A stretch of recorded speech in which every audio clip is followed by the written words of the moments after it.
Hey guys, and welcome to Vanguard Tactics. I'm Stephen Box, and today I'm joined with Jack Downing. How you doing, Jack? Yeah, I'm good. Hi, Steve. I'm very well. How are you? Yeah, mate, I'm doing alright. I'm doing alright. So it's day 73 of the lockdown live. I can't believe we've got to day 73. It's a bit crazy, Scary, actually. isn't it? Yeah, I can't believe I've done this for 73 days. That's it. It's good effort. Pretty impressive, mate. Well done. Thanks, mate. So anyway, if you are interested in Warhammer 40k, then you're in the right place. We're here to answer your 40k related questions. And I thought Jack would be a great person to bring on, as you've kind of been keeping up to date with all the 9th edition drops, haven't you? Oh yeah, yeah. I'm absolutely obsessed. Keeping on top of all the little trickle of information that comes through daily. Yeah. Desperate for more and more, like I'm sure everyone is. But yeah, just to keep on top of it and just trying to think about how that may change. My army lists and how we play the game moving forward. Yeah, I mean, there's been some huge announcements in the last 2 days, Yeah, and definitely. it's been great in our academy, or because I get messages from you straight away after you've watched it, and then Dave does a full-on review in the academy. I'm just like, I don't need to watch the Twitch stream. I'll just Yeah. read Dave's report and get the gossip from you. He's doing a great public service Yeah. announcement for us in the community group at the moment. So thank you, Dave. And he also does all the timestamps on our videos. Hero. Absolutely. Yeah, hero. Yeah. I'm actually going to get Dave a little present. He doesn't know this yet, but I'm actually going to get a little present for Dave. Fair play. As a thank you. So, yeah, he hasn't asked for it, but I'll sort you out, Dave. Don't you worry. I got a little something confirmed. In my mind, what you might like is just a little thank you. Big news tomorrow, Jack. The What's VT that? terrain goes on pre-order.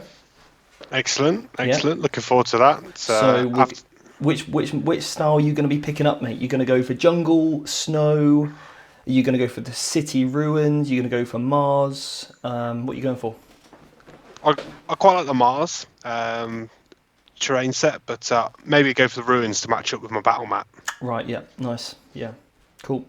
Yeah, I can see that. And then we've also got the grey. The grey would actually look okay as well on that. If you Cool. did like the military style of the Mars, the grey would look fine on that. Yeah. On that one. Totally up to you, mate.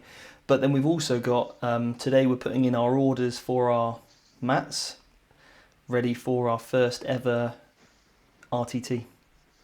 Excellent. So Exciting stuff. We can do a 1-day RTT as soon as we get the go-ahead from the whole COVID situation and 9th edition's out, because we're going to be fully on board with all the PPE that's needed to make sure we can do a lead by example, really. So because obviously we're paired up with the charity For Good, who are going to supply all that. We're going to have medics on hand and all that kind of stuff. So yeah, it's going to be good.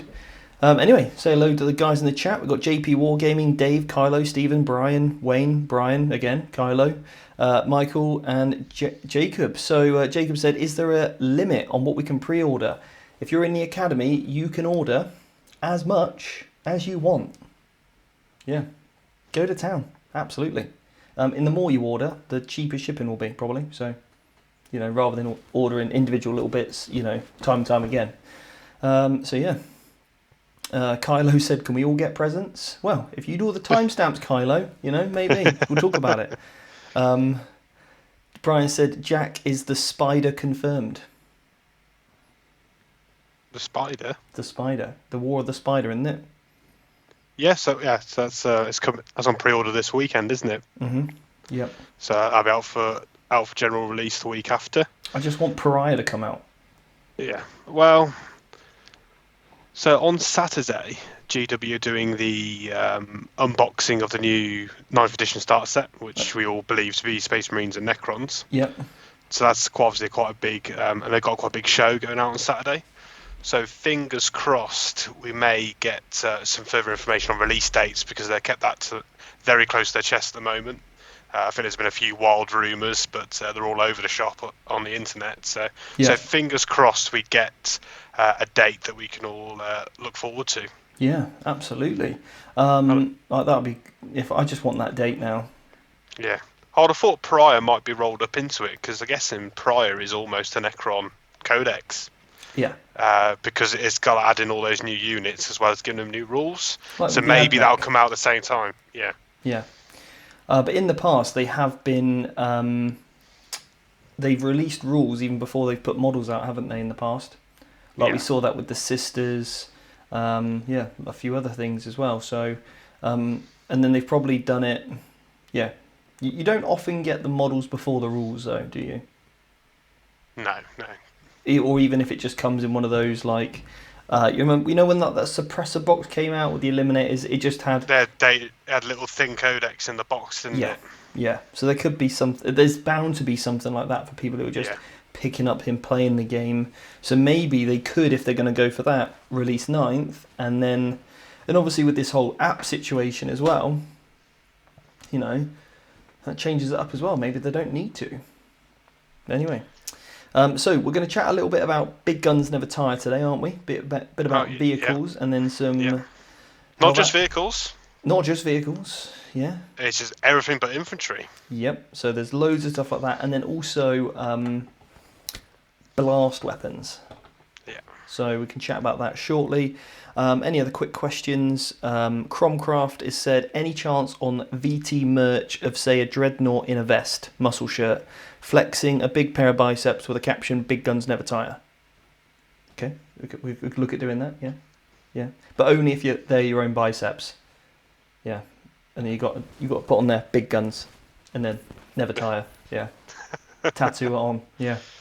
So anyway, what is, Jack, Big Guns Never Tire? So basically, in the live stream yesterday, GW confirmed that all models in the game, with the exception of infantry, can move and fire without the negative to hit with heavy weapons. So that's obviously a significant change. To the armies that pop out into my head straight away are like the likes of AdMech, with lots of ground vehicles, and Lehman Russes for the Imperial Guard. So I think those are, as well as Space Marine vehicles as well, because they needed something a bit more. Yep. They've been a bit weak recently. Yeah, Space so I think they Marines needed a little buff. So Yep. so I think that's there's a vibe that they're trying to get away from castling, and that making armies more mobile. That's a huge step in the right direction. Okay. So that's basically the Big Guns Never Tire rule. And then what else is there? The other aspect about shooting into combat, right? Yes, so they also in initial preview they made a big statement that tanks can fire into combat, and we finally got a bit more detail on that. So if a tank is in engagement range on the at the beginning of the shooting phase, they can choose to fire their weapons at that unit that's in combat with them, but suffering a minus to hit. The only exception to that, which was then reconfirmed today, was blast weapons can't shoot at something with engagement range, which makes sense. You're not going to fire an explosive shell at your feet. And you can also got the option, if you use your you can declare your blast weapon at an alternative target that you're not in combat with, as long as your other weaponry clears you out of engagement range first. Yeah. And they've classified engagement range today as an inch, haven't they? I think it's been said on a few of the streams. Yes, I think it is looking like an inch. It does say on the yeah. Oh, does it? I looked at their article and it does say engagement range 1 inch, which was pretty much assumed, wasn't it? So yeah, I can probably see that being extended for things like knights in combat to be like maybe 3 inches. But anyway. Yeah, there may be a core stratagem to increase that reach. Yeah, that might be a good way if they can deal with that then. Yeah, because I think that's how they'll get around being able to fight in ruins and stuff. If Titanic vehicles can fight within a 3-inch radius, then because they've got these massive sweeping swords and stuff, so that would kind of make sense to me. Especially with like the big Reaper sword and the big fist. Maybe not Stompy Feet so much, maybe, but it sort of plays into the thematic aspect of the game, which GW is certainly going in, which is fantastic. So, yeah, nice. And so, then on the shooting and combat, it's not just tanks; it's also monsters and dreadnoughts as well. Yeah. So all manner of vehicles can then do that, and monsters. Yeah, which I think is kind of what we predicted, wasn't it? Was they basically get the pistol element, but just did -1 to hit. Yeah, basically. But what was interesting for me was that because now they can, it says there you can shoot, other weapons like your turret or whatever it is at another unit, providing you use all the sponsons first to clear off the chaff you're in combat with. What happens if? So let's say you've said, right, this big gun at the top. Let's assume it's not a blast weapon and could technically been declared. What happens if you declare it something else and it's not screened? Do you not get to shoot it, or do you have to then put it into the unit?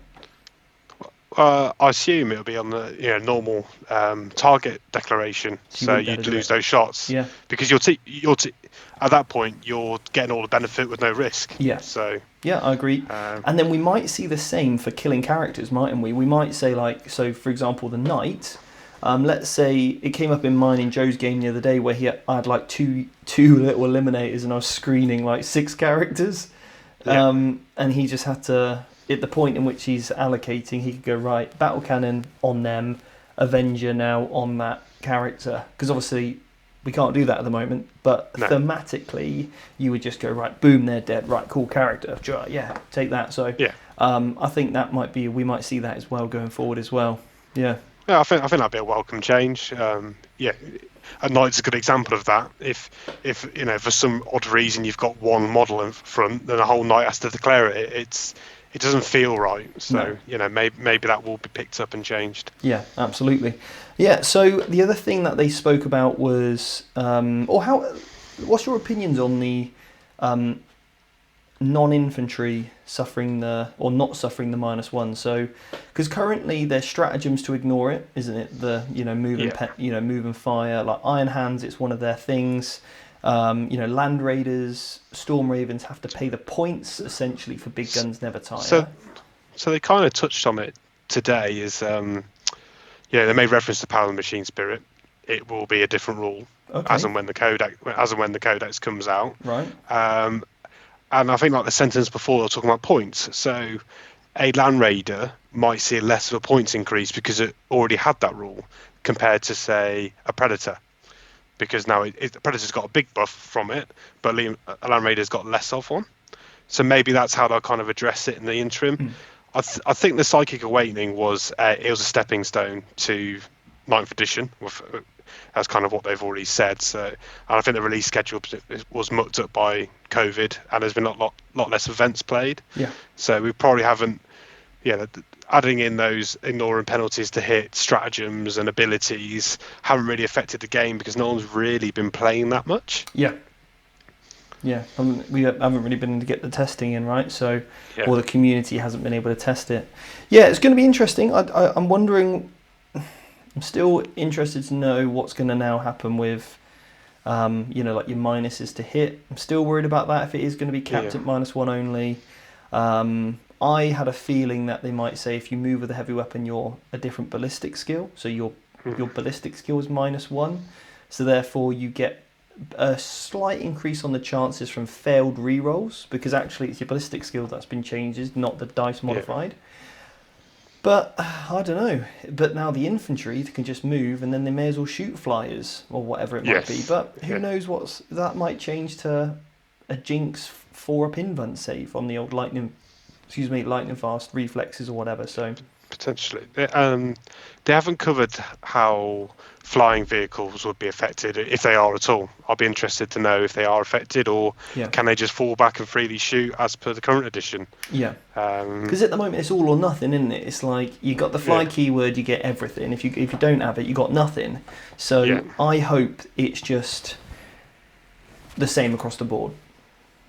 Like if a fire prism has got 30 orcs hanging off it, even if it flies away, is no different to a Lehman Russ reversing and just still shooting. It's still the same. It's going to have, I don't know, but Well, I guess an easy way to capture that would be similar to the Ultramarines ability, but give that across all fly. So if you fall back from combat, you take a -1 to hit. Potentially.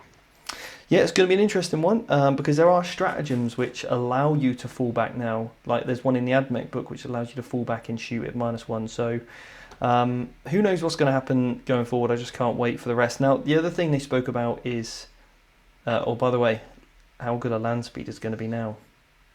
That's what I'm glad I painted up 3 recently. Yeah. Very happy about that.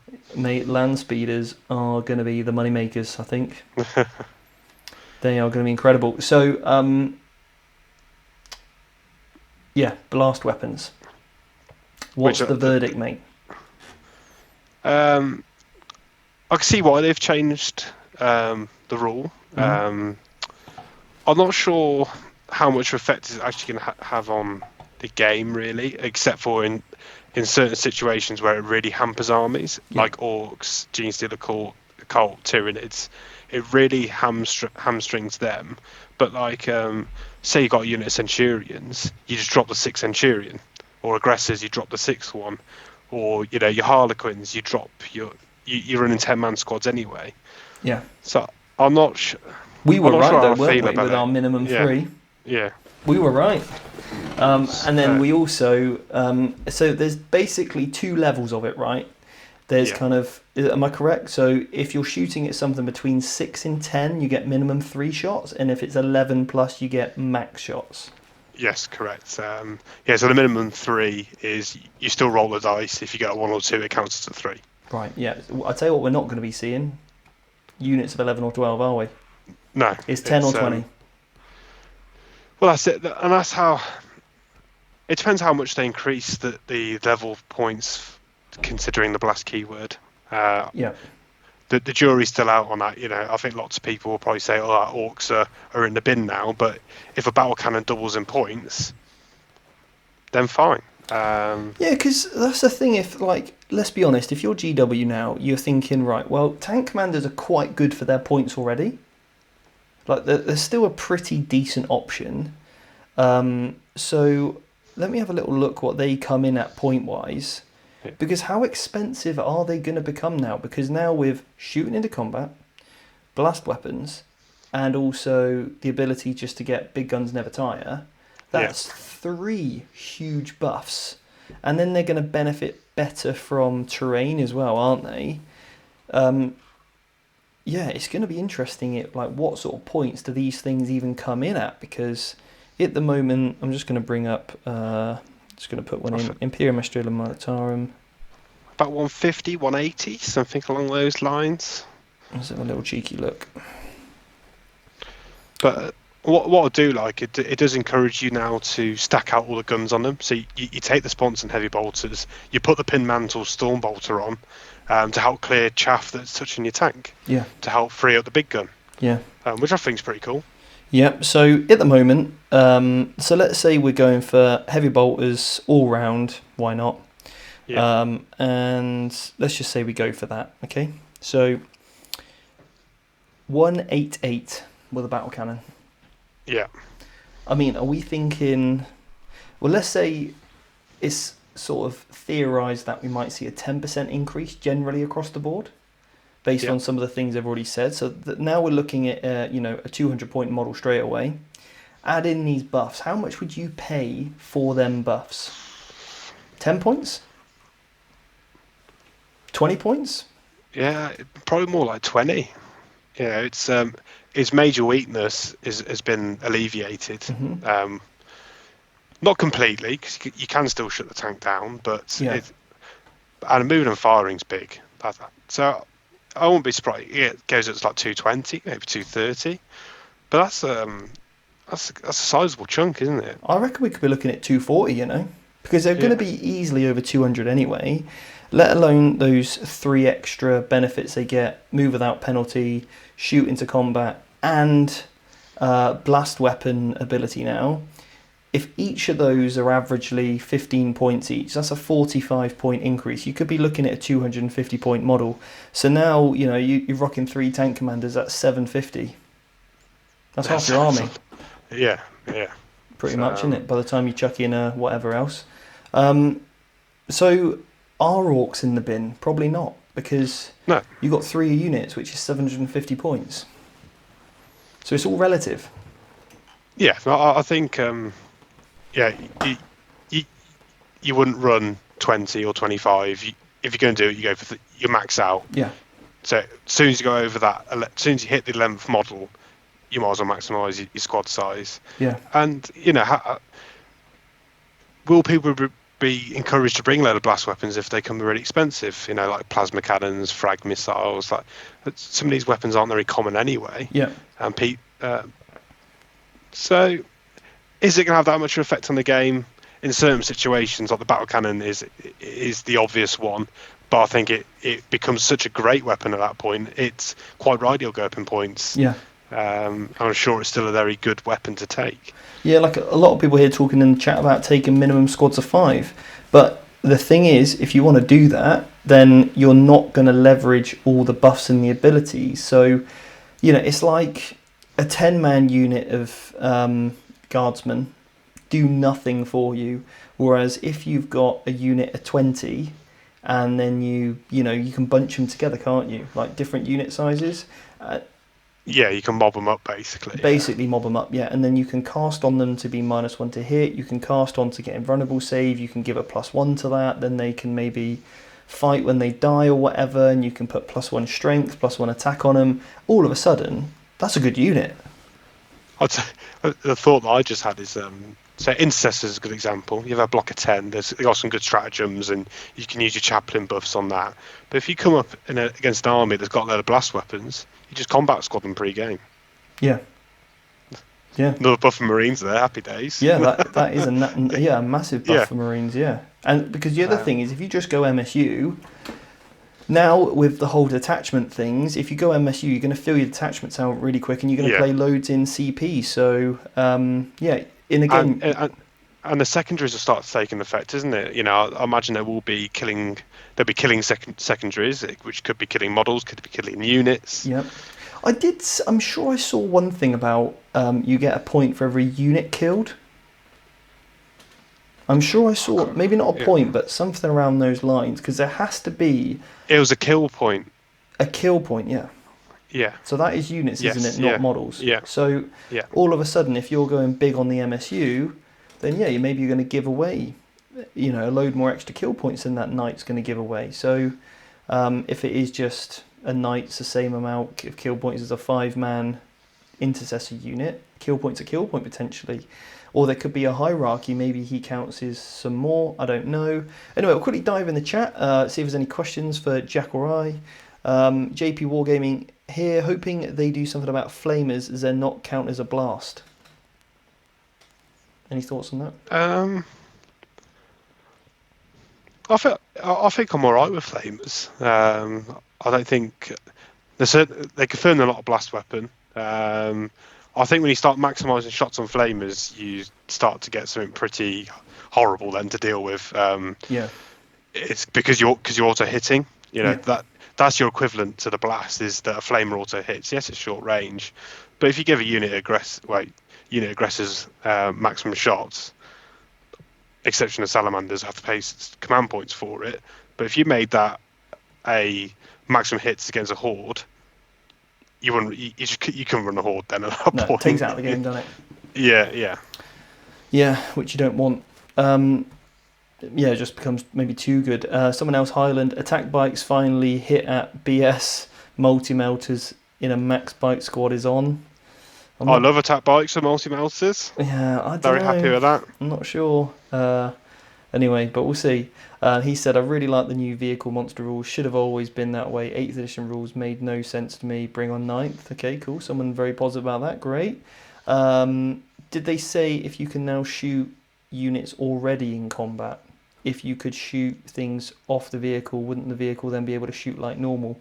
So I think only the unit in combat can shoot against its unit. In engagement range, yeah. I don't think 2 tanks can then tag up to free 1 tank. Yeah. Yeah. Which is still a benefit to wrapping and trapping if you can do that. Yeah. Yeah. Yeah, well, and you're controlling where that fire's going. Yeah, absolutely. So if we jump on the other side of the equation, as the combat army, you dictate where that tank's shooting. Mm-hmm. You're playing my game.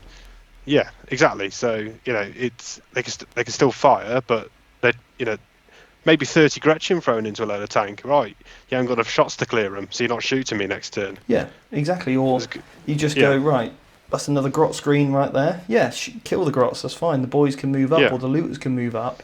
And you got to just kill those grots off. And if there's one left, cool, 2 CPs, keep them alive. or even you might not even be worried about that. Cool, take them off, not a problem.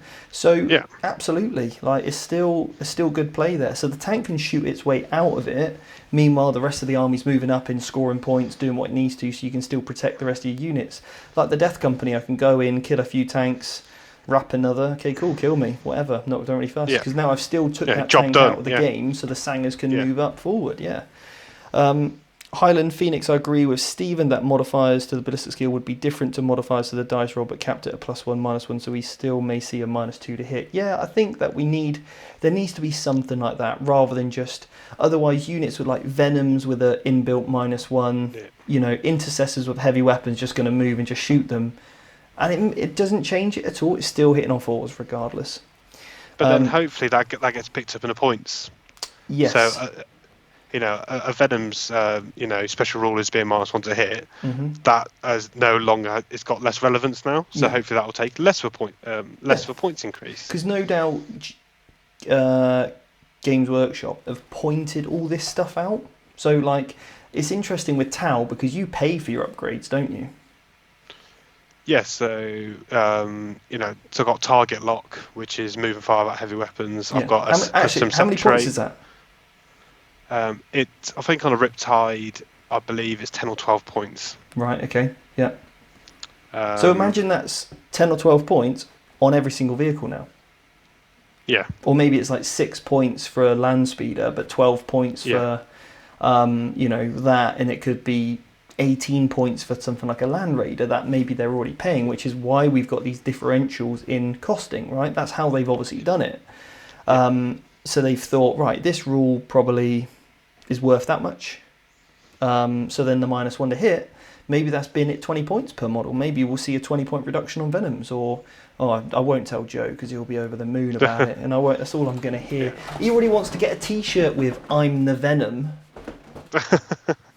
So I can't be, but yeah, you could be right. I think that's a really good suggestion, Jack, is that we may see a little cheeky drop on some of those units. Like Harlequin bikes, native -1. They need to come down in points now. Or remain at the current points level, which is equivalent of a points drop. Absolutely, so to remember. Yeah. So definitely. Like comparative drop, whatever, yeah. What else have we got here?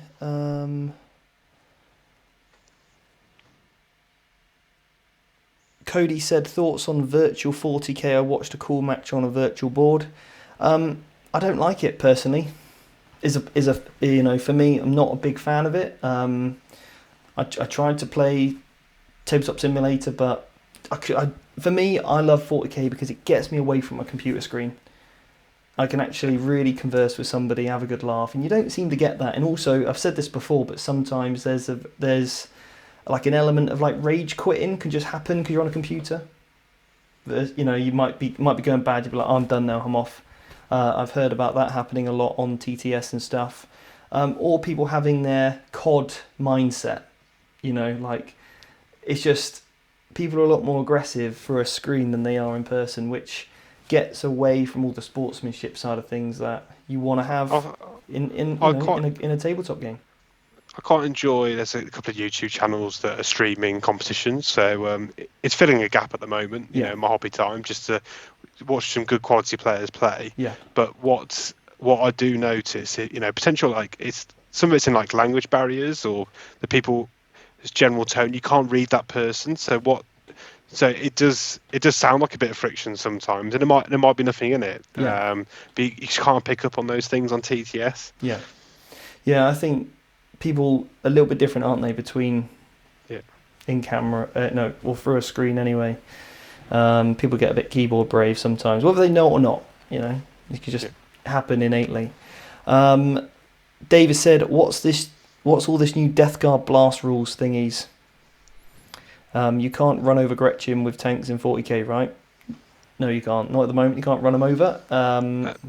Is it like on the Death Guard grenade thing? Mm-hmm. So grenades are blast weapons. Yep. Death Guard have got a strat to throw 10 grenades, up to 10 grenades per unit. Yep. I believe there was one of the Death Guard special rules to increase the range of your what they called Nurgle plague weapons, whatever. plague weapons. That's the one. To increase the range, and he can do some awful, dreadful stacking of stratagems to knock out mortal wounds with those grenades. Yeah. So I think there's a tasty combo in there, certainly. Well, also the old demolition charges from Genestealer Cult. Orc tank busters. Nice. It's decent, very decent. I think it's like the grenade one's very situational. Yeah. And it's something that you just need to remember at the appropriate time. When it does come up, it will be massive and it'll be great. It won't come up in every game, though. No, agreed. Thomas has said here, seems like everyone gets better, less my Ultramarines in Drakari. I actually think Ultramarines are in a very good place going into the new edition. So do not be upset, because think about it. Ultramarines, who... this is my opinion, aggressors are a must in an Ultramarines army. I'm running 12 of them. So now my D6 frag launchers gonna get tasty. The aggressor with the board getting shorter helps aggressors, and any units a similar profile to an aggressor. It's slow moving, but it's got a lot of damage output at short range. A shorter board makes it much better, and Marines are typically a mid-range army. So they're getting into rapid fire much quicker. Ultramarines are going to be a good staple of my 9th edition armies, I think. What have we got here? We've got Nick has said, would it be better to max out Death Company or break it into 2 squads? Nick, max that one out, because you're a one punch, right? So by the time you're Fall on Fury, not furloughed. You're not furloughing up the table. You're Fall on Fury up the table. You're going to one punch something. It's going to die. You're then going to die. That's what the Death Company do. You ain't worried if they're blast weapon you or not. It doesn't matter. So just max it out, get the buffs, do your thing, get out. Done. Yeah. So don't let. This is where I think a lot of people can fall into a trap by these things. They can go, oh well, I'm just going to tailor so it never happens against me, and they're like, I'm impervious to blast weapons, but they still lose every game because they've completely forgot all the other elements of 40k which makes your army useful, like getting the most efficiency out of characters and stacking buffs and abilities, in leveraging those units, in using them at the right time in the right place, in foreseeing how the game's going to go, one step at a time, rather than just, well, you've got a blast weapon, ha ha ha ha, because I've done this. That's not the best thing to do often. Just go, what's a balanced approach? Would you agree? Yeah, you just got to take it. We are getting drip fed information. It's just to take it on board, think about how blast weapons may help you in certain situations and how you can counter it, and not to get too carried away and focus on that one little piece of detail. I need to drop all my squads to 5-mans. But then a blast weapon might get really expensive and no one's going to take them anyway. So until we've got the full picture, we can't make a decision on lists, but we can certainly do a lot of the thinking, critical thinking behind it. And let's be honest, mate, me and you, we're used to playing Mark and Jonesy, so they pretty much get max hits on blast weapons anyway, so we ain't worried. We're used to it. No, it's Mr. Poole is the man who can run Doomsday arcs and get an average of 5 shots every turn per gun. So he's the one to look out for. In fact, him getting a minimum of 3 ain't a problem for him. He's like, easily get a 5 anyway, so it's never going to even come up. So that's the other thing, is remember, it's still situational, because it's not like you're saying, it's giving you 18 shots when the maximum of 12. So and the difference between somebody rolling 10 shots in 12 shots, it's either going to kill whatever it's shooting at, or it ain't. Not really that much difference, I don't think. Jack, with the TL not a requirement, TL, I'm not sure what this means. Target lock. Okay, not being a requirement anymore. Early warning override on Relic Irontide. So the way that I've been running my suits, I've been using stabilization systems anyway, which is the custom set to ignore moving with fire. I've been using Velocity Tracker and Drone Controller on my Irontide, because I use him for to buff up the marker drones, and then the velocity tracker to get +1 hit against fly. Yeah. Do I need my velocity tracker anymore? I think the TOW systems need an update based on some of the stuff I'm hearing from Knife and the Marklight system. Yeah. Because there's lots of it's based on getting pluses to hit or moving without Negative. taking negatives to hit. So I think it does need a rework. But at the moment, velocity trackers. You take the minus early warning override is when, off the top of my head, you hit a deep striker. When it comes in, is also spec scan, but you take the -1 to hit. Okay. But on a TOW model, you hit on 5s. So yeah, it's just not, especially, it maybe consider it on a heavy burst cannon when you've got the number of shots, but I wouldn't go for it on the iron tide. No, because it's like 2 hits in it. You ain't killing anything. That's deep striking in with 2 things. So, Idranus said, "Is your Blood Angel Death Company squad dropping to 10? No, if anything, I'll probably max it up to 15. So, just going to take the hit. But like I said, with the blast stuff, makes no difference. Flamer's 12 range, able to overwatch deep strikes. Highland Phoenix. Flamer's 12 range, ? Able to overwatch deep strikes. Well, a lot of the things already are taking long range marksman. There's other ways to get extra range on your flamers. So it might change to 12 inches. I don't know, but it feels that is the only weird thing, that you can't overwatch a charging unit if they're charging like 8.1. Running into a fire. Yeah, they're running into a wall of fire, and you would just go, I'm gonna put it on, Yeah. Yeah, he's in a distance, but I'm gonna put it on anyway. You're still gonna do that, so hopefully thematically they do just make it 12 inches in Overwatch, maybe. Yeah, I was going to say, I think it becomes too strong if you can deep strike and do it, but in Overwatch, you get to fire your flame weapons. Yeah, I'm happy with that. Yeah, maybe like, maybe like in Overwatch, the simplest thing would be in Overwatch, flamers count as 12 range, 12 inches. That's easy. I think that works all right. I'd be happy with that. Somebody hit A7778 talking a lot about this to buff vehicles. What monsters will benefit? So monsters, or the TOW, they're all monsters, aren't they? Yeah, Riptides, Ghost Kills, they all get the same benefits. Big nid bugs like exocrines, and Tranafexes. So Swarm Lords, stuff like that. Not Swarm Lords, but the Hive Tyrants. You can take Hive Tyrant, Carnifexes. I'm not too familiar with NIDs, but I know like most of them can take a gun and close combat weapons. Yeah. So you can really maximise their efficiency. Mm-hmm. What about Orcs? Are most of their weapons assault, aren't they? So most of them are assault. Yeah. So it's not I think it's like the Gorkanauts and the Morkanaut. Yeah. Nice. Yeah. Oh no, they move without penalty anyway. But then they can shoot them in combat. Good. Yeah. Like that. And then any other monsters? Not really, is it? Not really sure. Off the top of my head, any more monsters? Maybe some chaos stuff. Yeah. Their vehicles, some of their vehicles that haven't been used for a while might be good, like Defilers. The Forge Fiends, Defilers, and things like that. Because obviously they might be worth having a look at. Yeah, the old Lord Discordant gives you +1 ballistic skill, doesn't he, or +1 to hit within a certain radius. So all of a sudden now your Defilers can move and then hit on 2s. Yeah, you want the I quite like the Gatling. I think it's the Mauler Fiend or the Forge Fiend. It's got the 2 Gatlers. Yeah. With a Lord Disco, you get +1 to hit. If it gets charged, it's got the rate of fire to get himself back out of it. Mm-hmm.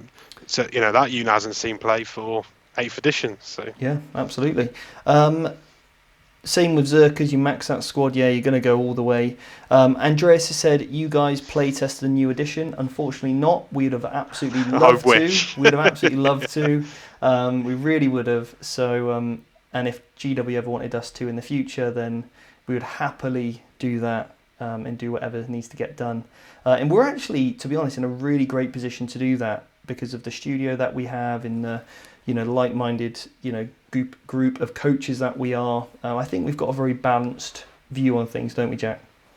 Yeah, definitely. So that'd be great if that ever happened in the future. It'd be an absolute honour as well, really would. JW said, are Ghost Kills viable now, Jack? They have been borderline for most of 8th, or at least 1 for anti-deep strike bubble. You like your Ghost Kills, don't you? Yeah, so my list has 3 of them. trying to double down on the gifted pilots custom trait to reroll 1s to wound. Yeah. If you expect them to go out and wipe out a unit, it's not going to happen. Yeah. They are a harassment.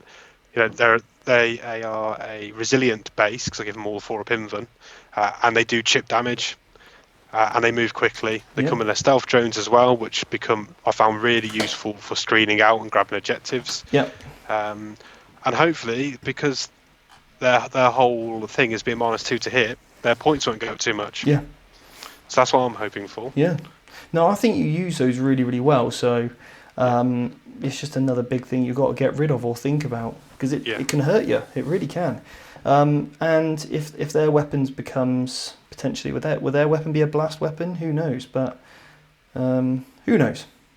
Right, guys, we're going to leave that there today. Thank you very much, Jack, for coming on. And you're welcome back anytime, mate. It's great to have you. Makes this so much easier when I can have a conversation with someone, because otherwise I'm just like knackered by the end of a 30-minute live where I've been talking for non-stop. So, yeah, great to have you on. And we'll be back tomorrow. I'll be back tomorrow with Joe. So, yeah, that'll be back tomorrow at 6 o'clock. So thank you so much, guys, for joining in the chat. And we'll see you tomorrow at 6 o'clock. Take care.